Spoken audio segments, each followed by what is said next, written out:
feeling a little bit intimidated, but we'll get through this together. So I'm a senior social worker with DSIP, formerly DOE, Department of Education. This means that I manage a team of school social workers here in the North. I want to talk to you all today about some of the issues that we're facing and the impact this has on students, families and teachers. Many of you would have seen the school social work signs.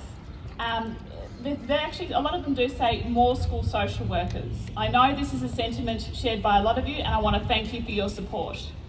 The Australian Association of Social Workers actually recommends a school social work quota of 1 social worker per 500 students. At last count in Tasmania, we were sitting at about 1 social worker per 1,200 students. Yes, shame. This simply isn't good enough.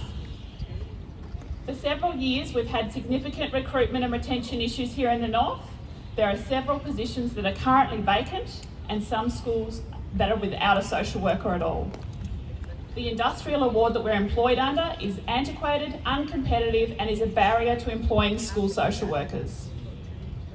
Non-government agencies and other government departments are offering potential employees much more attractive conditions that we're simply unable to match. Even new graduates are offered up to $15,000 more a year in some agencies. Although we would all agree we need more school social workers, we can't fill these positions without significantly improved working conditions. During this bargaining period, we're asking for pay and leave parity with school psychologists. We believe this would go a long way to help with our staffing issues. This is our main claim and it is yet to be addressed by the government during this bargaining process. There have been social workers in schools for almost 50 years. It would be a tragedy for the children and young people of Tasmania if we could no longer continue this service. And quite frankly, that's the way that we're headed.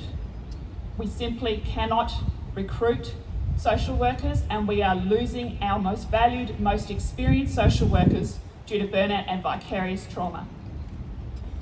We are hearing from a lot of school social workers that they're almost exclusively dealing with acute mental health and child safety issues in schools. We are under-resourced, underpaid, and are at huge risk of vicarious trauma. Teachers and principals have said that they're feeling overwhelmed at having to take on work in this space due to the school social work allocations not meeting the demand for the service or being without a school social worker at all. This is mainly due to recruitment and retention issues. In fact, it's solely due to recruitment and retention issues. This isn't good enough. This isn't good enough for our vulnerable students and families, and it's not good enough for our overextended school social workers and teachers who are trying to meet these needs.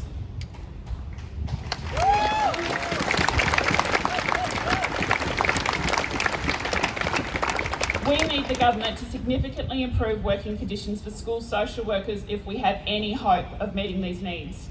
Like I said, we've been in schools for 50 years. They will miss us when we're gone. Thank you.